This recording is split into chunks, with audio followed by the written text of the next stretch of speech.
Hello everyone, my name is Darla Saunders, and on behalf of the Atlantic Salmon Conservation Foundation and the Canadian Rivers Institute, I would like to welcome you to today's webinar. This series is made possible in part thanks to the contributions of the Government of Canada. For today's webinar, we're extremely fortunate to be hosting Denny Isaac. Denny Isaac is the Aquatic Research Director for the Gaspésiwag Mi'kmaq Resource Council. He was born in Listigouche, Quebec, where he currently resides with his spouse, raising their 2-year-old daughter and newborn son. When Denny isn't home, he's working. He works on behalf of the communities of Eel River Bar, Listigouche, and Pabineau in managing numerous aquatic research projects and serving as a technical body. In his work, Denny emphasizes the value and importance of Mi'kmaq ecological knowledge to balance Western science. To date, Denny has been focusing his research on American eel and observing critical habitat. After the presentation, we're going to open the floor for a question and answer session. You'll have the option of asking questions directly using your microphone. Type them in and we'll read them aloud. I'm now going to turn the webinar over to Denny. Thank you, Darla. So my name is Denny Isaac, and I'm the Aquatic Research Director at the Gaspésiwag Mi'kmaq Resource Council. And I'd like to say good afternoon, everyone, and thank Darla and Michelle for allowing me to speak today. So my presentation today is going to be on it's called the Learn Through Experience, and I'm going to talk about the educational activities that the GMRC has conducted in our member communities on Atlantic salmon. So a brief outline of today's presentation. I'm going to introduce the salmon curriculum, discuss some lessons learned, and the next steps. But first, I'm going to briefly introduce the GMRC. Then after I introduce the curriculum, I'm going to talk about the Fish Friends program, introduce it, discuss some lessons learned, and then discuss some next steps. So the Gaspésiwag Mi'kmaq Resource Council, we're an Aboriginal nonprofit organization. We focus on aquatic research in support of aquatic resource management. We're a small organization that employs 5 full-time staff members, and we're governed by a board of directors. Our member communities include Eel River Bar, Listigouche, and Pabineau. So here's a map. I just put a map to show the distribution of our member communities. We got Listigouche on the Quebec side, and then our 2 New Brunswick communities, Okapek'anjik, or Eel River Bar, and Pabineau First Nation. So we're also considered an interprovincial organization. So the GMRC, I'm going to briefly discuss some of our work. So we always conduct research, and our research projects focus on gathering Mi'kmaq knowledge, and we use Mi'kmaq knowledge in all of our research. We conduct environmental assessments, and we use it in resource management to make resource management decisions.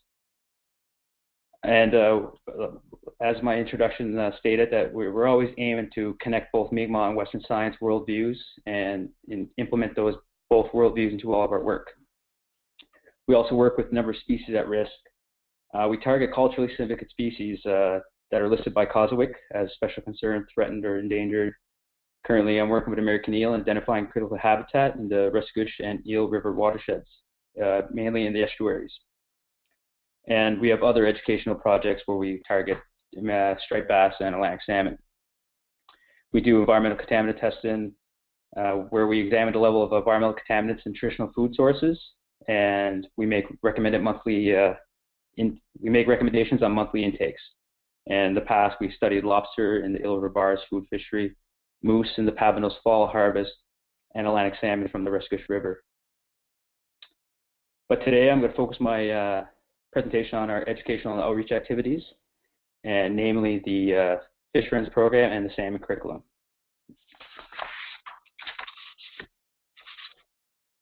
So the salmon curriculum is our working title, but the actual title is the Calling Back to Salmon, a culturally responsive curriculum on Belamu and Belamu fishing practices.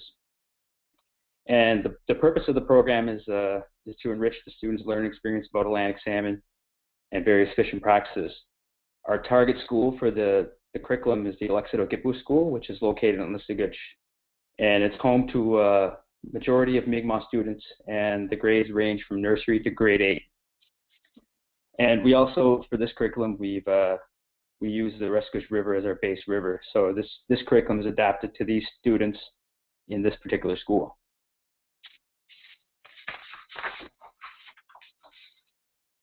So the objectives include engaging students and learning opportunities about the importance of salmon, their habitat, and the various individuals who are committed in protecting this resource. Through hands-on learning, we aim to bring together traditional knowledge and science material together.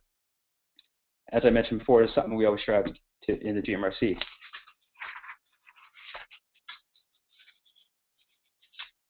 So, Mi'kmaq history has shown that we learn through stories and oral teachings, and these are normally passed down from generation to generation. So from elders to youth, and we try to bring on the hands-on learning experience by inviting community members into the curriculum itself to deliver some of the lesson plans.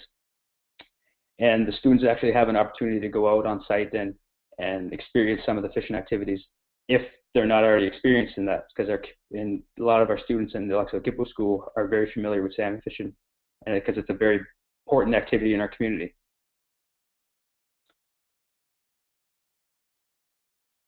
So it's important that we have local harvesters assist us with the curriculum, because some of the teachers are non-Mi'kmaq, so they don't have the capacity to share the teachings or the experience of working with, that they don't have the Mi'kmaq knowledge.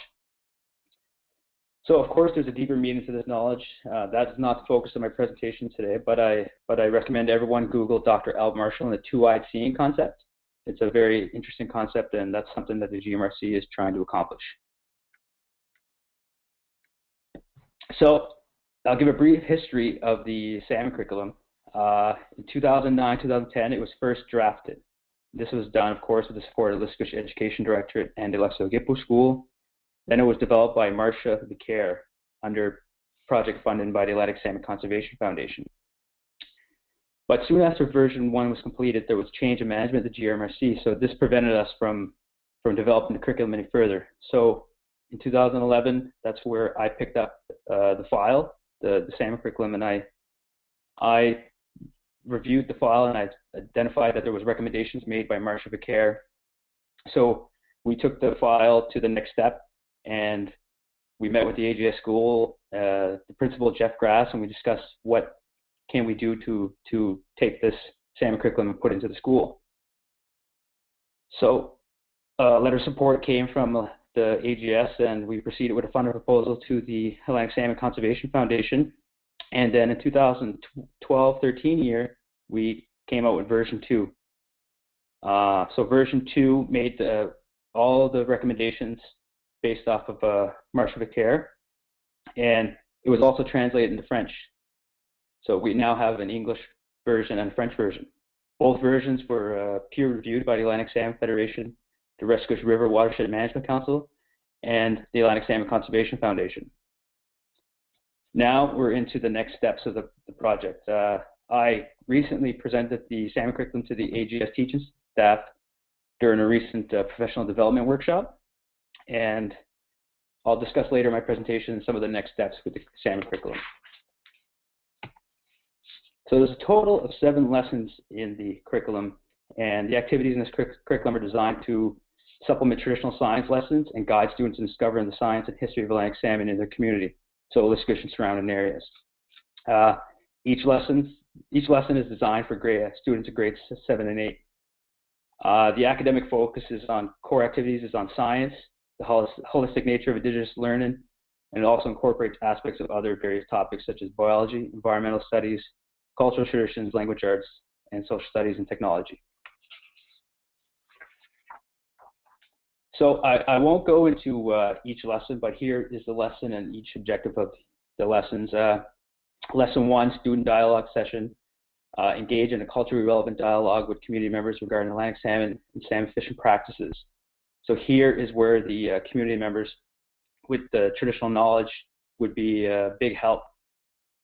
Lesson number 2, we talk about the life cycle of salmon, and then the lessons identify the physiological requirements and characteristics related to the different stages of salmon in their life cycle. Lesson 3 is on the salmon migration. We explain the salmon migration and identify the relationship between salmon and their habitat. Lesson 4, salmon anatomy, identify the main parts of the salmon. And then lesson 5, there's a dialogue session. This is where we go more in depth with the history of salmon and its relationship with the Mi'kmaq people, And again, this is where we have community volunteers, community harvesters, and elders coming in to work with the teachers in this lesson. Then lesson 6 is a student exploration. Here is where students get to go onto the field and actually observe traditional salmon fishing practices and work with other types of resource groups on the watershed that are doing conservation activities. And then lesson 7 is the students get to prepare and present a public presentation based on the knowledge that they required in the curriculum. So the lessons, each lesson is broken down to the following subject areas: rationale, learning objectives, there's suggestions and preparations that teachers need to take for each lesson, the required material, resources, or supplies, and the subject areas that each lesson will cover. So, for example, art, social studies, science, and then they have a vocabulary with all the definitions. There's an instructional plan, and then suggestions for assessments or how to grade the students. Going back, it's important to mention that the GMRC recommends to each teacher that they review each lesson carefully, and they make the recommendations on how much time to allocate to each lesson. And they can, it's a fluid document that they can actually make changes if they see that something's going to work better. So we're very open to working with those various teachers that are going to take the curriculum on. So next steps, this is where we're at right now. The role of the ASCF CRI School is to have all the teachers, grade 7 and 8 English, French, Science teachers, to review the curriculum, make recommendations to myself, and then they're going to design a plan for its implementation. And they are in charge of preparing all materials for lessons, along with the resource materials. And they're going to set a date for its implementation. Our role at the GMRC is to provide technical assistance to the teachers in developing all the resource materials. We can identify the community elders or guest speakers that are going to come in and assist with some of the lessons. We're going to do some graphic design work on the document to kind of highlight the document more and make it more friendly to the eyes. And then at the end, once the document has been ready to be implemented into the AGS school, we're going to present the document to the community of Lissigage. So there's no set launch date yet. So these are our next steps. So although the curriculum hasn't been used yet in the AGS school, there's not a lot of lessons learned. But there's one important thing I can stress, I guess, is the gain the teacher's interest. It's critical for teachers to be interested in the project. If not, then they won't use the curriculum. So although they didn't have a role in its development, they're encouraged to review the document and work with the GMRC to make the changes that best suits them.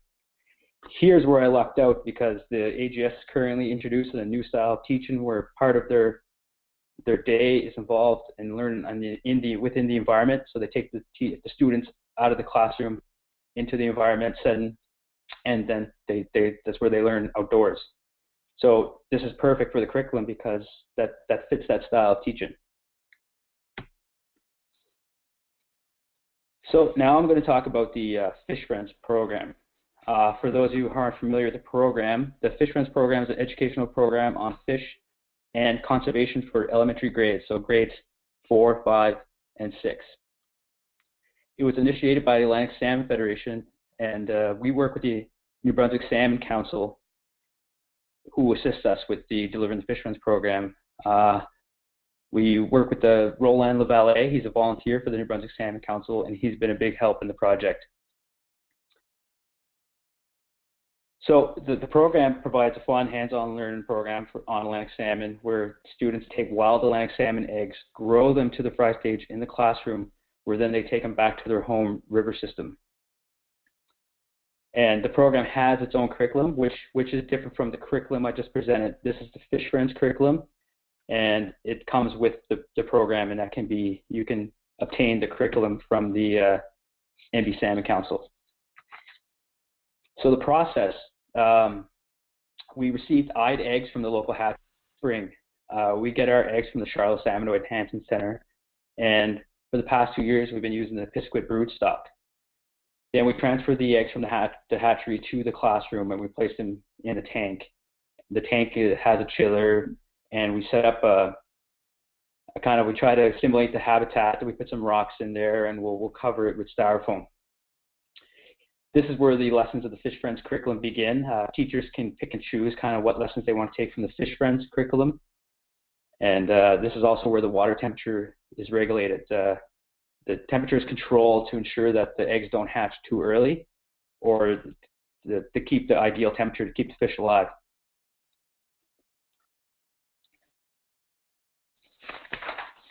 So after the temperature rises to around 10 to 12 degrees, or 450-degree days, the eggs hatch. And this occurs around May. So when the eggs hatch, they're at the alvin stage where they have a yolk sac, so there's no food requirements needed so that the fish survive on their yolk sac. And I also forgot to mention that the GMRC also brings in guest speakers during the process to teach the students about the traditional aspects. And also, we bring in salmon experts to educate the students on top of the Fish Friend curriculum activities. So after the yolk sac's all eaten up, the fish turn to the fry stage. We try not to feed them, but there is some feeding required to keep them alive, but it's always best to put them in the wild and let them fend for themselves. So we always release the fish back into a safe location, and here we put it back into the Nipisiguit River. We always try to put the fish back into the river we took the broodstock from, so the Nipisiguit River, and this occurs in June. And here's just a picture of the front page of the curriculum. It can be downloaded at the link here, but if you Google the Fish Friends curriculum, I believe you can find it, or if you visit the New Brunswick Salmon Council's website.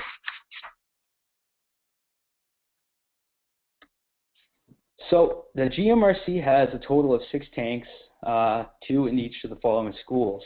We work with the Terry Fox Elementary School, which is in Bathurst, New Brunswick, in the grade 3 English and French classrooms. The L.E. Rainsborough School in Dalhousie, New Brunswick, grade 5 English and French, and the Alexo Gipu School, Liscage, which is located in Liscage, the grade 5 in English and French classrooms. Sorry. The reason why we chose these 3 schools is because these 3 schools have students that come from our member communities. So Bathurst has Papineau students, L.E. Rainsborough has the Ill River Bar students, and Alexo Gipu, of course, is in Liscage. So what's great about the program is that it's shown a lot of interest, and there's actually other schools that are interested. There's an alternative education program that is interested in taking on the program, and that's located in Liscage as well. So some lessons learned. We've successfully delivered the project in the past 2 years.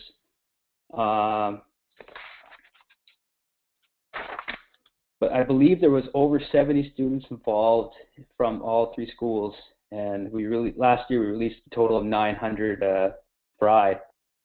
And so some lessons learned: volunteers make the project a success. One, in the picture here, you see Roland Lavallée. I had mentioned he's a volunteer with the New Brunswick Salmon Council. He's been a huge help in the project. Without Roland, the GMRC would not be able to get the project off the ground. He was very helpful in planning, initiating, and delivering the project. He provided food for the fish and assisted in repairing the chillers and delivering the curriculum. He's been shadowing one of our employees, Jessica Gideon, in delivering the Fish Friends program. So when Roland finally retires, and I emphasize finally because Roland is already a retired teacher, and he's been volunteering for so many years, so he's been a big help. But he's been shadowing Jessica, so when he does retire, that this program will continue and the GMRC can continue delivering the project.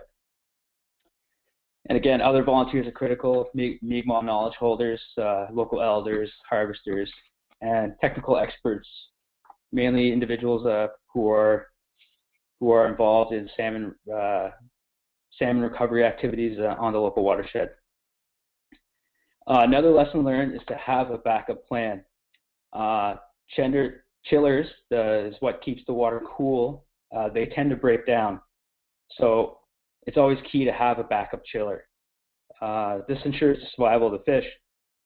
Unfortunately, though, chillers are expensive. They range anywhere from $1,000 to $3,000 price range, and of course, that depends on the size of the chiller, the initial use for it, and who you're buying it from. But it's always important to have a backup plan, because if the chiller breaks, you have a risk of your water getting too hot and killing off all your fish. Another lesson learned is to plan a safe environment for the fry release. You're taking a large number of students out to a body of water, so it's important that you set some ground rules before going on site to ensure that all students are safe. And also, we try to put the fish in an area of known fry habitat based on previous studies, but if not, we try to choose an easy, accessible spot, a safe location. And we always try to keep the temperature within 4 degrees difference between where the fish tank water and the stream water. This is to ensure that we don't shock the fish. And it's more critical when you're going from a colder water to warmer water. This is where it becomes more dangerous for the fish. So we try to keep it within the 4-degree difference. Another lesson learned is early coordination with schools. Eggs have to be, the fry have to be released before school ends. We ran into a situation where the fry release was occurring in June, but the students were getting out of school at the last week. Luckily, it went well. It worked out. We were on time, but it's good to have early coordination with the schools. So speak with the schools, look at their agenda, and find out when their school gets out. And to give you an example, we worked at the Terry Fox Elementary, who had a policy that they weren't allowed to take students out on the field on their last week of school. Luckily, we pushed the fish friends earlier, and we didn't have any issues there, but it's something to consider when delivering this types of programs. So next steps, we're planning to reach out into new classrooms and other schools. Of course, we're going to take on what we can manage, as it could become overwhelming if you take on too many projects at a time or too many schools. And we plan to use broodstock from other rivers. For the past 2 years, we've been doing the Nipisquit River broodstock, so we want to focus our efforts into the Restigouche River and the Eel River, so that way a student from Restigouche is growing salmon that comes from the Restigouche River versus the Nipisquit River. And same with the Eel River Bar students who are growing fish that come from the Eel River Bar River versus the Nipisquit River. Scotty boxes, I put a question mark here because I'm unfamiliar with Scotty boxes. I've just heard about them recently, but I heard that they're very useful and a cheap way to incubate salmon. Right here, the picture in this slide is a picture of a Scotty box and how they look. So we're planning to explore the use of Scotty boxes both on the field and in the classroom setting. And then finally, another next step is to evaluate the effectiveness of our program. We've been delivering the Fish Friends program for 2 years, and we've also been delivering numerous educational activities. So we've never actually evaluated the success of our educational projects. So what we're trying to do is to measure the success of our outreach materials and educational programs and how effective they are at delivering the message. So this is important because the GMRC, we invest a lot of money and time into developing these activities. So we need to ensure that we're making good investments. So that's it for my presentation, everyone. I hope I didn't rush through it too fast, but if you guys have time, you can like us on Facebook, and you can check out our website. And I believe there's time to take some questions. Yes, there is. Denny, thank you so much. That was terrific.